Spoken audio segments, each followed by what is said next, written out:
Be the guest, see what happens, let you do whatever it is you want to do. Welcome, friends, to the Construction Leadership Podcast. I'm your host, not Bradley Hartmann. Today, it is Jon Vaughan, and I'm excited to take this chair today to set up a conversation with Bradley Hartmann, our beloved typical host of this show. And the reason I'm in this chair today is in the long line of wonderful LBM business sales books. This is the next great book. I can't name the previous ones other than Behind Your Back, which came out in early 2015, that really set the tone for the future, just Pulitzer Prize winning litany of books that Mr. Bradley Hartmann was going to write. But today we get to delve into the air raid sales offense. So Bradley, welcome to your show. It's great to be here. I noticed you used two adjectives, beloved, which might be tough. Typical, very typical. People, when they think of me, they think of typical. So Typical, yeah, yeah. that was a good intro. I was braced for some biting sarcasm and some cheap shots about maybe my ginger hair, receding hairline. I don't know. I wasn't prepared, but that was good. Thank you. The show is quite young, and nothing screams narcissism like having somebody else host you on your very own podcast. So excited to be able to have this opportunity to nurture that narcissistic tendency within you. Like all guests, this guest will also have 100% editing rights, so that will be removed. Let's continue. Leave that 100%. So I want to back on up. It was in the absolute quietest and darkest part of COVID. I was at the office by myself. There was nobody in the office. Business was slow, and I really didn't know what was going to happen. And my good friend Bradley Hartmann gives me a call, and he says, "Hey, you know what you need to do with your extra time and quiet right now? Read a football book." And I was like, "I'm not tracking." He said, and you called me and you said, "Hey, look, I've just read this book. It's called The Perfect Pass. And it's about Hal Mumme." Now, being from Georgia, I knew Hal Mumme from when he was at Valdosta State. I knew him when he was in Kentucky and had some moments with the air raid offense. And so I was immediately interested. But then when you talked about its ability to maybe shape how we think about sales, it really was a hook. So tell me about what you were thinking about at that time. So probably that might have been the second or third time I read it. But the first time I read this book, growing up, being a quarterback, kind of growing up in the era where just before I got into organized football, everything was running the football. And if a team, high school, college, or the pros, was throwing the ball around 20, 25 times a game, it was like, oh my gosh, craziness. What are these guys thinking? And then things slowly started to change. Hal Mumme kind of came along, you and I are in that same era. And I was very aware of what he was doing. And he started, as I talk about in the book, at Iowa Wesleyan, which was 4 hours west of where we were. So my dad played college football at Illinois State. My brother did for a hot minute at Illinois Wesleyan. And so we were all into it. So we were following this, and we were talking about going out there to see this crazy man in the cornfields of Iowa who's throwing the ball like 60 times a game. And by the time we were going to go do it, he was gone. And he was gone to Valdosta. And so I remember that from my youth, and I have a nostalgia for it. Love football, obviously. And I stumbled across this book called The Perfect Pass. And reading through it, I had two immediate thoughts. Is number one, just an incredible story in and of itself about, I think, innovation and the natural human tendency for humans to push back on something that's new and different. And also football. But in this, I kept on just reading it when they were talking about having an offense that was simple, optimistic, fearless, and fun, and thinking about some of the challenges we were facing, John, with sales. I was thinking, sales should be like that. And most people dislike salespeople. And anyone who's not, and many people who are in the profession of sales also don't like selling. So there's this recognition that the way we're doing it now isn't great. Well, and I think what one of the things that I've thought a lot about since that time, and even as I was leading up to this podcast, was when I read it originally and I was thinking about Hal Mummy, I knew Hal Mummy had thrown the ball a lot. I know he was kind of different, but in my mind, I was like, well, Bill Walsh, the West Coast offense, they threw the ball a lot. And as you read within the book, it's like, yeah, they threw it more than everybody else, but they were still, even in this West Coast office, it was Bill Walsh, super innovative, super different. There was two things about it. One, they were not really throwing the ball that much more than everybody else. And two, it was the most complex and convoluted system that you would ever see. You had to be Joe Montana was a savant with a playbook, and so we captured it in a way that was meaningful. But it was a 200-page playbook that had all kinds of different iterations and play calls that just confused most players. Yes. And so I thought, as I related that to our team, is we've got a lot of different options that you can read about how do you become a good salesperson in the LBM space, but they weren't simple. They weren't easy, and they didn't have a ton of optionality in order to make, hey, a simple play fit the team that you've got. Yeah. And there's an anecdote I was trying to squeeze in because I loved them all, but I couldn't, about George Halas. And George Halas started the NFL, founded the Chicago Bears. He was very emblematic of this idea that a complex playbook, 500 pages, and he would brag about it. And he's like, my guy's got to study like it's a 4-year degree.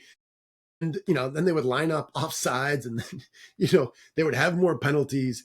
And it was this, I think, a natural tendency for leaders to, over time, add more things to make it more complex, and struggle to say, for everything we're going to add, we're going to delete something. So I think this complexity just over time builds.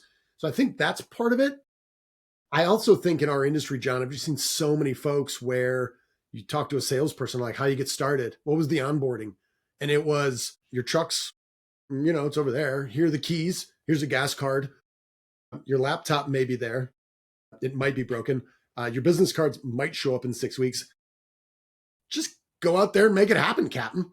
Like, that's the training, right? So now you have kind of the complete opposite of complexity, which is just find what works for you, which is total chaos. And then you have all sorts of people that are just trying to figure it out on their own. So I kind of saw those two kind of bipolar elements there. And I thought teams either gravitated towards one or the other. And is there a potential way to kind of use the story to offer a middle path that says it's flexible, it's adaptable, it's more of a philosophy, it's simple, it's easy. Nothing in here is going to blow your mind that you haven't seen before. And I think when you talk about that, you also get into the metric side of it within the book. And I thought it was really interesting on how, because we can tend to index on, like you said, on the polarity of what we're doing, of like, you do you, the results will show whether you're doing the work right or not. And I want call reports. I want everything in the CRM. I want the pipeline exactly right. I want everything logged, and I want to know everybody, the decision makers, their birthday, their anniversary, their wives' names, their kids' names, their dogs' names. And then the you do you is only results related. And if markets are up or markets are down, you're not really learning anything. But you talk about metrics in a different way within this book, which I thought was really good. Talk about that a little bit. Yeah, even on the metrics there, as we kind of get to part 3, which is kind of the precision and timing.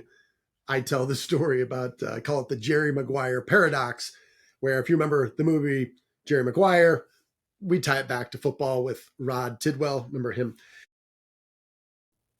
Why Jerry gets fired in the first place is he says it's about relationships. We hear this all the time in our industry as well. It's all about relationships. And if we want to care more, we need to have fewer clients, less money. And my argument is Jerry Maguire was wrong. In our industry, he's wrong. And when you have a salesperson who has 150 accounts or 100 accounts or 75 accounts, you have this tyranny of choice where the biggest constraint is time in their day. They bounce around. They can't figure out what to focus on.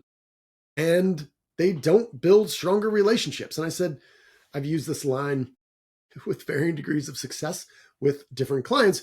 But I said, the idea that we want to build stronger relationships and have salespeople with 150 accounts is like saying we want to be better at monogamy And we're going to do that by spending more time on Tinder. Like, it doesn't make sense. You got to have fewer accounts. And when you do, you can know them better. You can provide more intelligent, customized solutions. And the natural outgrowth of this is for them to spend more money with you because you're helping them. And I've experienced that when I was at Pulte. When we had companies that made it easy for us, and not just in purchasing, but in the field, in finance, we said, yeah, we might pay a premium to work with them, but overall, the total cost of collaboration is so much lower because they understand how to work with us. So as I kind of looked at those metrics, like, how do we stay high level, and just let's look at the obvious. If we want to build stronger relationships, well, let's try to figure out who our best customers are and really help them in every way we can. And a lot of salespeople don't. They start selling them framing material, and then they realize if they try to sell them cabinetry, the cabinetry people are going to screw it up and they'll lose the entire account. So the last thing they ever bring up is cabinetry. And my goal there of trying to use these numbers around time management and pipeline and goal setting is to not get in the weeds. Let's look at the high level, but let's just use an element of common sense here to help guide the next step we take. So when we talk about that West Coast offense, that George Halas having 500 pages, Bill Walsh having 300 pages, that's just not who we are as an industry. And so when we kind of adapt that Hal Mumme process in his playbook, that really resonated with what we need in our industry. And so talk about what Hal Mumme had and how do we apply that to what we're doing here in our industry. Yeah. So Hal Mumme was at one time the youngest offensive coordinator in the country. And he was at UTEP. And they had a big playbook and most of it was runs. And he then, well, because they were terrible, they got fired. And he ended up at a high school and he started looking around and said, like, the best players weren't even playing high school. And he basically went to the UTEP of Texas high schools. So it was a high school in a really tough district. And they just got their brains beat in year after year. And I think the previous 10 years before he got there, they won 14 games. So he comes in, he says, the best players aren't even playing, the best athletes aren't even playing football. The last thing they want is to continue losing and have it be really complex. So he said, well, what if there was no playbook? Let's keep it so simple and give players more autonomy. Let's train them up on a small number of plays, let them throw the football like backyard football and have some fun. And if we lose, then who cares? At least we're out there. We're playing a form of backyard football and we're throwing around. We're having fun. And dude, you watch old clips of Hal Mumme at Iowa Wesleyan, Valdosta, even Kentucky. They talk about his philosophy and what he wants to do. And one of the big pillars is fun. This is a game. I want them to have fun. And so his whole methodology was, let's keep it super simple. There's no playbook. And his whole idea was, let's focus on the principles, trust our players enough to go find the open grass. And bringing that to sales, I think there's this tendency to make it super complex. We know who the competition is. We're serving lots of customers. We're serving lots of builders. We know what their needs, fears, and pains are. If I know how to introduce myself intelligently, and I know what the common objections are, like, I'm too busy, I'm happy with my current supplier, not a priority right now, I used you 13 years ago and you screwed up, John. Like, if we know what those are, a lot of these are known. Let's just focus on those and try to figure out who's worthwhile to have a conversation with. So really just trying to streamline it, keep it simple. But if it's simple, we can trust our players more. They can be more successful, and that will be more fun. You got to train them well enough, and then you got to trust them. Well, I didn't realize it at the time, but when I was playing out my failed college quarterbacking career, Eastern Illinois University, the cradle of quarterbacks, Sean Payton, Tony Romo, Jimmy Garoppolo, I could go on. I won't. Bradley when I was Hartmann. there was this recognition that we would occasionally get a passing play that was called in the huddle. And as soon as you break that huddle, you would look at the way the defense was lined up and say, curl route in the left and the corner route, that's toast. That ain't going to work. And I knew that no matter what happened next, my receiver was going to run a curl. My tight end was going to run a corner, and they were both going to be covered. I can immediately ignore that. And there was this kind of recognition like, well, that's kind of dumb. So right off the bat, two of my primary options of my four here are done, which means I'm only going to look on the right side of the field. And Hal looked at that and said, well, all right, super simple. Wide receiver, I want you to run out. If the guy's on your left, go right. If he's on your right, go left. If he backs way up, you stop. If he stops short, you run right by him.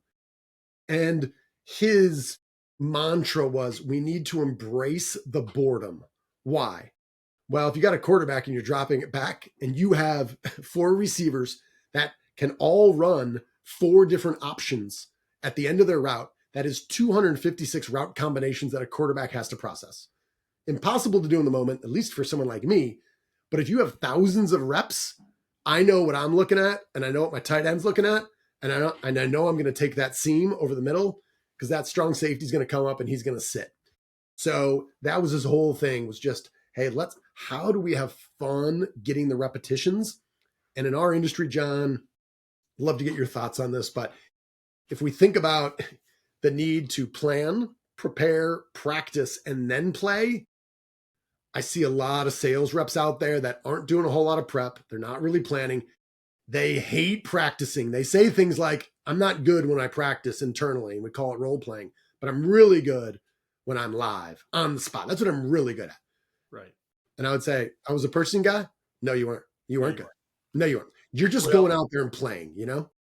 And what's interesting is, speaking of behind your back, it's been really interesting as I've continued to have relationships with people that I've sold for years and have built relationships with, to hear them have conversations where their guard's down a little bit more now that I'm not actively trying to sell them.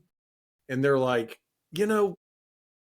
we see through it. Like, you walk in the door and you're trying to sell a certain program, it changes from the relationship, the partner, that to this, what feels manipulative, inauthentic, invulnerable.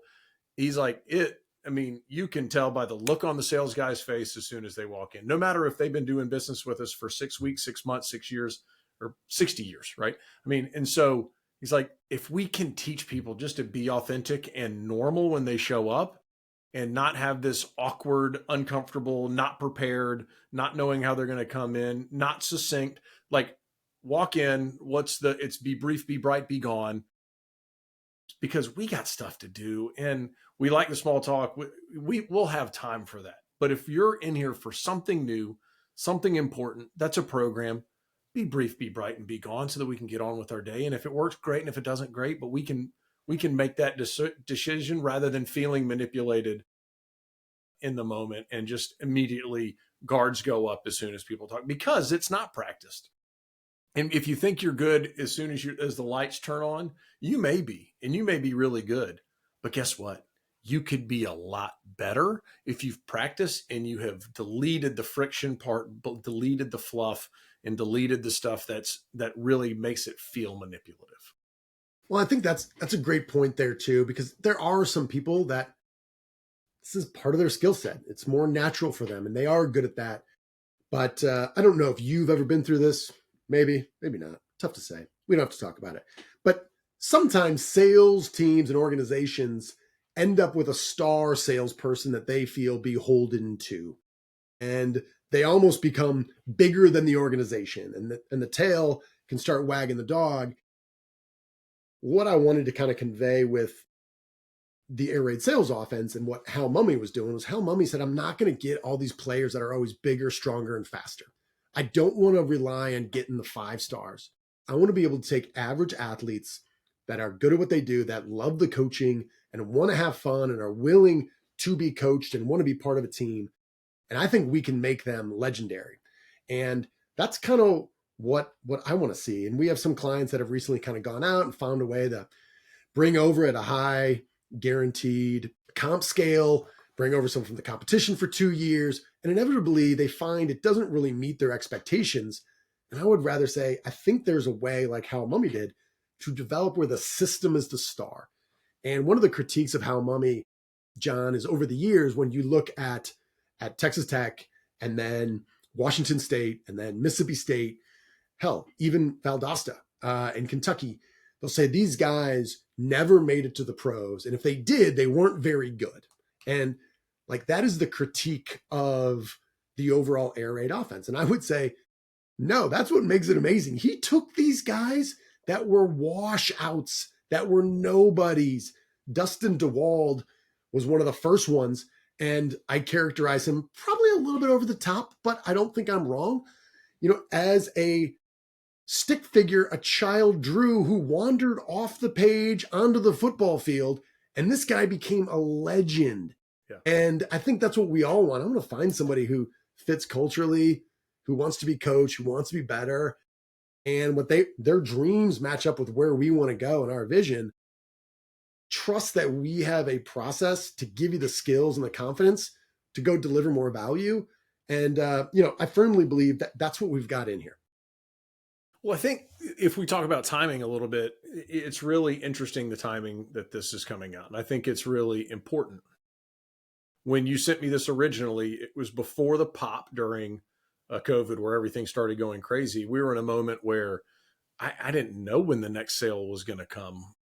Nobody was on the roads. I remember listening to it on Audible, running down Lawrenceville Highway and seeing 0 cars in a 30-minute run on a Tuesday afternoon.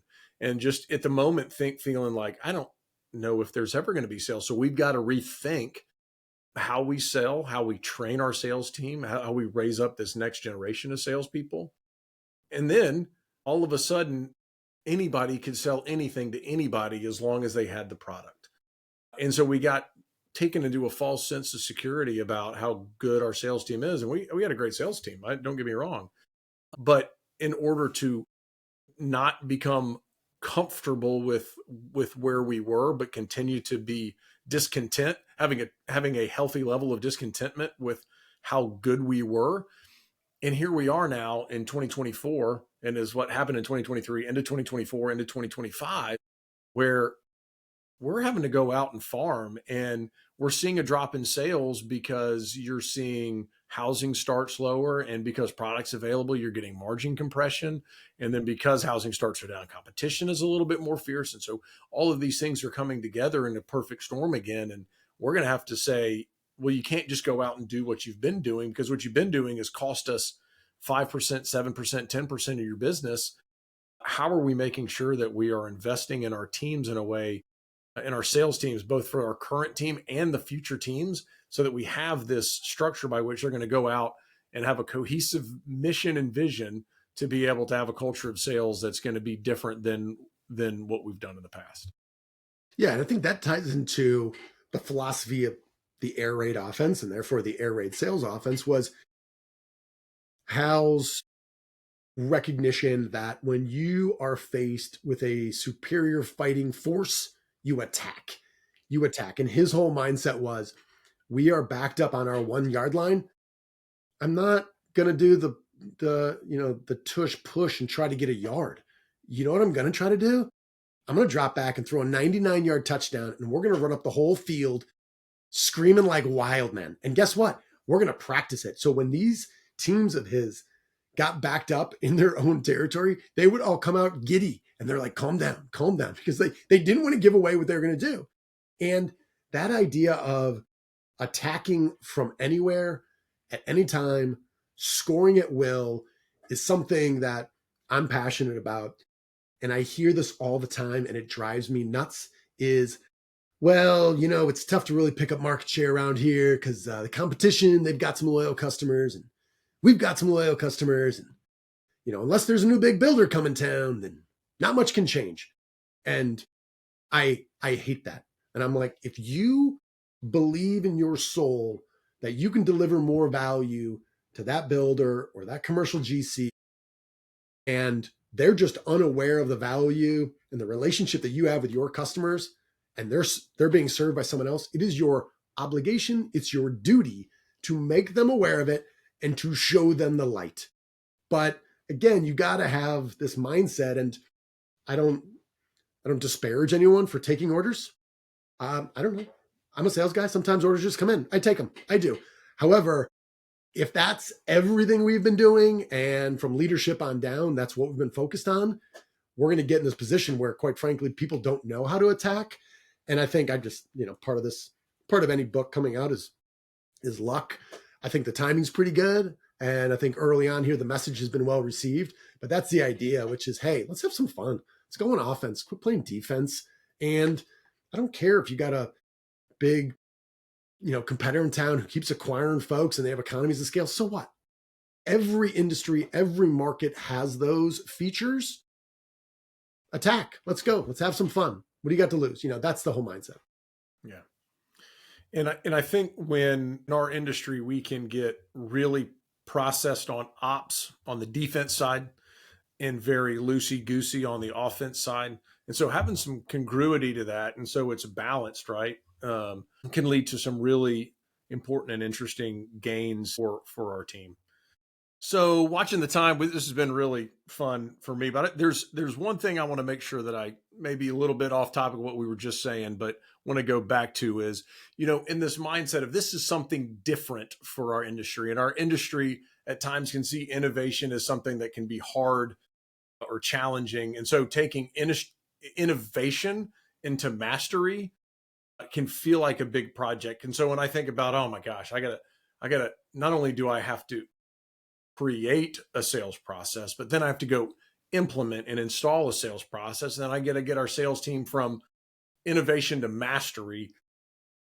This feels hard and big and but you really outline in there. This is, again, going back to the playbook that we're trying to do. It's not just the 1,000 reps that we're trying to do, but it's the digestible part of it. Talk about that simple process that we talk about when we think about it.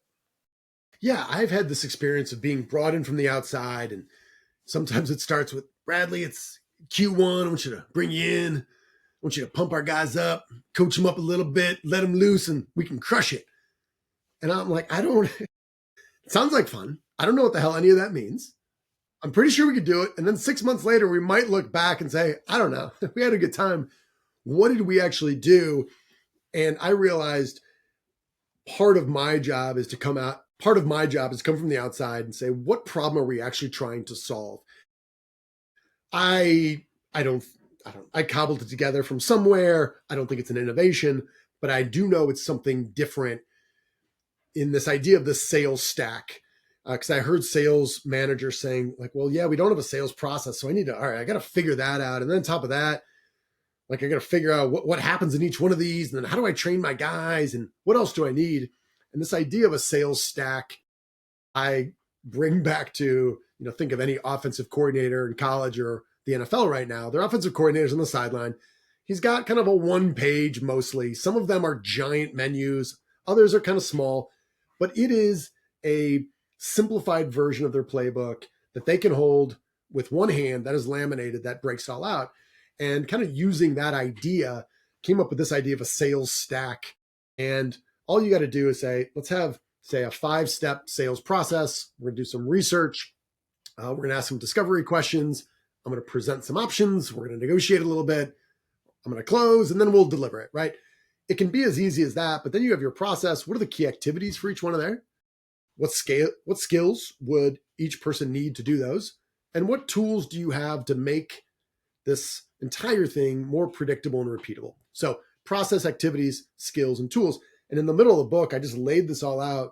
And I found when we do this with clients, it takes something that is very large and cumbersome and really hard to grasp. And then it's really an editing process. And then I can say, all right, let me look at salesperson John. Dude, John is extremely solid on almost all of these, but he will admit he doesn't really have any real confidence when it comes to negotiation. Okay, we've now identified negotiation training for John. We bring someone new in. It's almost like a checklist of your entire sales playbook that you can do on one page. And that is literally what we do. So that's been a lot of fun. And it's part of it's common sense I've seen, but also it's something that if you have, I think, uncommon discipline with it, it simplifies so much of what we've kind of struggled with in the past. And this is, me included as a consultant. That's really good. And I think when you also think about how do you take this to an organization and make sure that it gets buy-in, both if I'm a sales manager and I'm trying to get buy-in from my executive leadership team or my ownership or something like that, as well as buy-in from the sales team that's reporting into me, this gives you that ability to be able to say, hey, I don't need a set of 6 meetings to get buy-in from the entire team. you can get buy-in through this. So how do you think about, if I'm a sales manager and I'm thinking about implementing this, what's the best step to start in this? Well, this kind of brings back to kind of where we started. You kind of mentioned just confusion.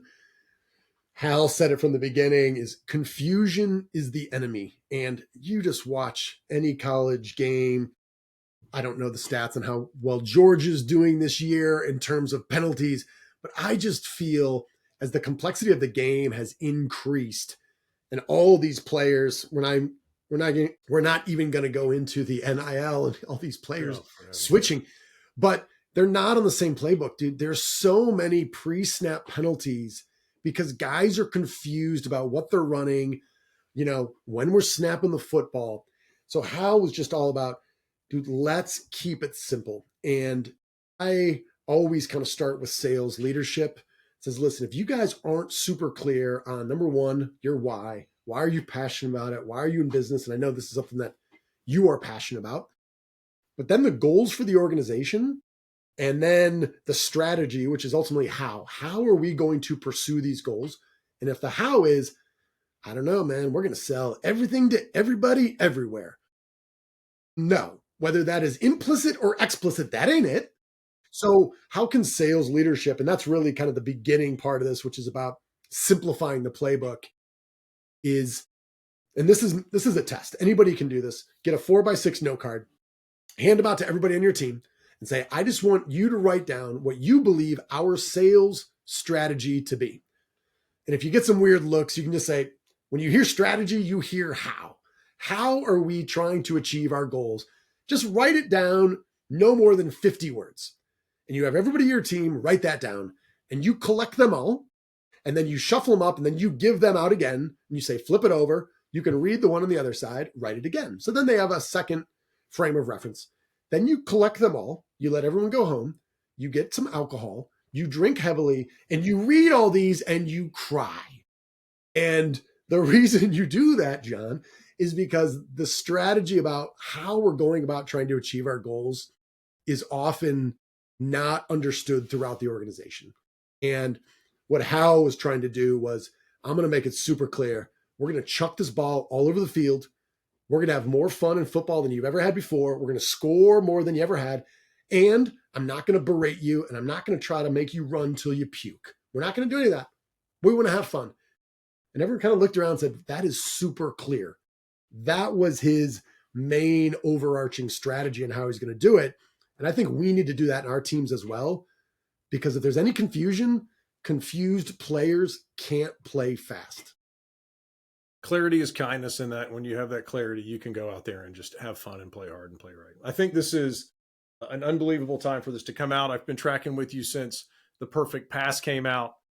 And now to have this, it really crystallizes how do we implement this into our teams, into our organizations, into the current and modern sales team that we're trying to build in the LBM industry. So I think this is really important and a great time for the book to come out. All right, finally, as we go out to, if you're a sales guy listening, if you're a sales manager, if you're a VP of sales, if you're a president of a company, owner of a company, and you're listening to this, and this resonates with you at all, which I really think it should, buy a book, spend $25, educate yourself, have something in your quiver. Heck, buy a case of books. It will be an investment in yourself and your business and your team that you won't regret. You can go to the Air Raid Sales Offense. We'll link it in the show notes, I think is what you say in this format as your temporary host. But this is an investment worthwhile. So Bradley, how do they get a hold of that information on the book and how to get the book? Yeah, so if you go to airraidsalesoffense.com, that'll just direct you right to the book. You're going to see on that landing page on our website, we're going to give away free chapters of the book. Our intent here, my intent was, obviously it's very personal on multiple levels with the football, which I'm passionate about, and the sales. And my goal here was to hopefully tell a story that made you smarter about both and that you really enjoyed, because I love both of these topics. And again, I just feel like the timing is right for organizations that want to go on offense, that want to really intentionally grow their book of business, to say, yeah, let's think of these terms here that Hal Mummy were really focused on: fearless, optimistic, simple and fun. And if you look at your team today and say, well, I'm not sure we're many of those things, or we kind of are, and we want to do more of that, the goal is to, in a relatively short book with Jon, you know how I write, lots of pictures, lots of white space, lots of Big font. small words, short sentences. That's what we tried to do. So this is a book that you can get through in a couple hours. You don't have to be a speed reader. It is relatively small. So we wanted to make it actionable and something that people enjoyed, and hopefully, increase word of mouth. So I appreciate you making time to come on my show, interview me about my new book, Jon. And on that, that's our show for the day. Thank you to my guest, the Bradley Hartmann, the typical host of the show, not beloved, the typical host of the show, Bradley Hartmann. Thanks for spending time with us. Go out, buy the book, buy a case. Don't be an idiot. Go and get it. This is a smart thing to do for you, for your business, for your sales team. And we'll go out with the mantra of the podcast. Bradley, I'm going to let you hit it. You always make me do it. Away. Let's tag team it. You, my friend, are owed nothing.